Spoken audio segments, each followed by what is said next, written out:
Hello everyone, I hope you're doing well. First, I want to apologize for using an AI voice.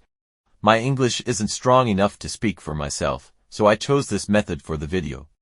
I hope everything is still clear and that you will understand what I'm about to demonstrate. In this video, I'm going to test a Ugoos Corelic feature that lets you convert HDR10 movies to Dolby Vision. This conversion doesn't just trigger the Dolby Vision flag on your TV. The player actually reads the video's brightness in real time and applies dynamic tone mapping on the fly, similar to true Dolby Vision. I'll also compare the results onto televisions with different brightness capabilities, the LG C2 which is capable of about 800 nits and the new LG G5 that can reach up to 2500 nits. As you'll see in the upcoming comparisons, native Dolby Vision is still superior to this type of conversion. That's because it includes pre-measured metadata and manual trim passes created by a colorist using a professional mastering display. However, it is possible to generate your own Dolby Vision metadata for free using my scripts or DaVinci Resolve. Check the link in the pinned comment for more details. This conversion can improve content that exceeds your TV capabilities, and it can also enhance overall performance. On LG, HDR10 is known to show more posterization, banding, and near black issues compared to Dolby Vision, which uses a stronger dithering algorithm to reduce these artifacts. The new G5 is even worse than any previous LG models, so this conversion helps them a lot. The comparisons were conducted using a DSLR camera with all exposure and image settings locked. The playback device is the AM6B+, running the Corelic CPM A14 build with an altered Dolby Vision metadata pass-through. Images from the C2 and G5 were captured in separate sessions and in different rooms, so they should not be directly compared to each other. There is no real clipping in any of the clips. Any visible clipping in the images is introduced by the camera, which obviously cannot capture true HDR level brightness accurately. If one image appears to show more clipping than another, it simply means that it was brighter. Not that the actual video is clipping. Before we get to the comparison, here's a quick explanation of Dolby Vision metadata. In the top left corner of the images, you'll notice the level 1 metadata value. This value is automatically generated during Dolby Vision analysis. If the value for a particular scene exceeds your display's target brightness, the TV will dim the image to preserve highlight detail. The higher the value, the stronger the dimming, until clipping is no longer visible. Once level 1 metadata has been generated by the Dolby Vision algorithm, the colorist can preview the default tone mapping at various target brightness levels, typically 100, 300, 600, 1000, and 2000 nits. Then, using a professional mastering monitor, they review each shot and fine-tune the tone mapping using the Dolby Vision trim controls. This manual adjustment process is the biggest advantage of Dolby Vision. No real-time dynamic tone mapping, whether it's from VS10, MadVR, or Lumagen, can match the precision and intent preserved through this professional grading workflow. The most commonly used controls during this process are slope and power. The slope parameter adjusts the overall brightness of the image, including highlights but without affecting the black pixels. A value above 2048 increases brightness, while a value below 2048 reduces it. The power control works similarly to slope, but with one key difference. It does not affect highlight brightness. It also doesn't mess up the true black pixels. Instead, it primarily targets the midtones and lower midtones. This makes it especially useful for restoring crushed shadow detail that can result from the conservative default level 1 tone mapping. Values under 2048 lift the brightness and values over 2048 dim the image. Dolby Vision, like static HDR10, includes a mastering display value that defines how the metadata should be applied. If your display's target brightness is higher than the Dolby Vision mastering display value, then no tone mapping is required, and the trim passes are ignored no matter how strong they are. In this case, the image is shown as originally graded, because the display is fully capable of reproducing the intended brightness range. This helps explain why, in some of the upcoming comparisons, the Dolby Vision image appears brighter. Best practice dictates that trim passes should never exceed the brightness of the original HDR master. However, this guideline is often ignored. In many cases, the colorist lifts the brightness to high, either to make the 100 nits trim pass look more vibrant, or simply because they're unaware that any changes made in the trim are automatically extrapolated across all target brightness levels.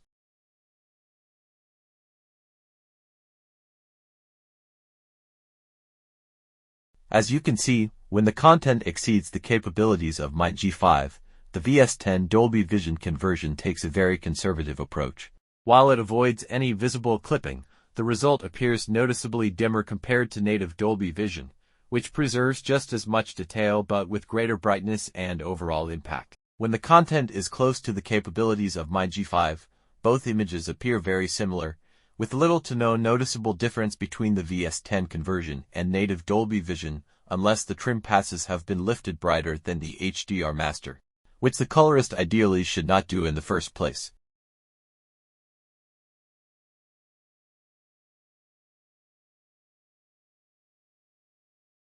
When the content has an extremely high average brightness level, like in this shot, native Dolby Vision reveals significantly more detail compared to the VS10 conversion.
Now let's take a closer look at content that falls within the native capabilities of my G5.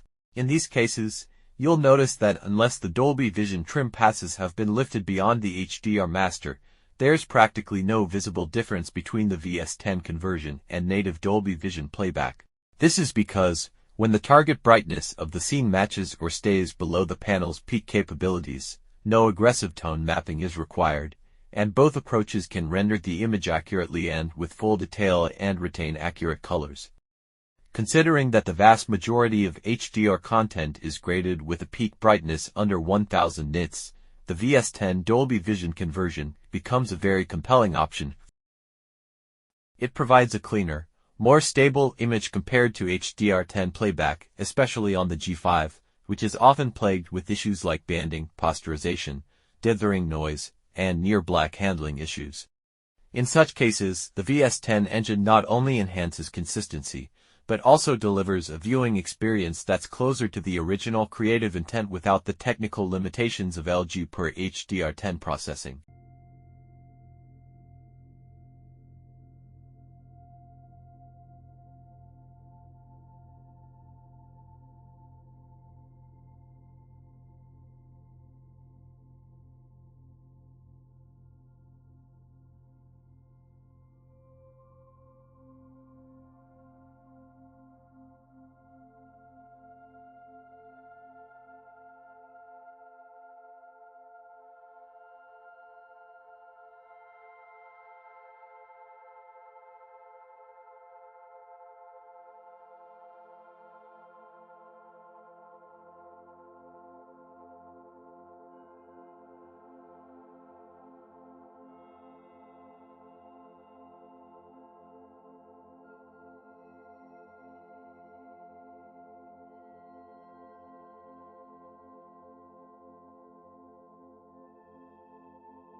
Now let's look at the same comparison, but this time on the LG C2, which has a peak brightness of only around 800 nits. Unlike the G5 with its 2500 nits target, which ignores Dolby Vision trim passes when the mastering display is set to 1000 nits, the C2 always makes use of the trim passes. This means the trim passes have a much more noticeable impact, and as a result, the image looks quite different and often noticeably brighter than the VS10 conversion.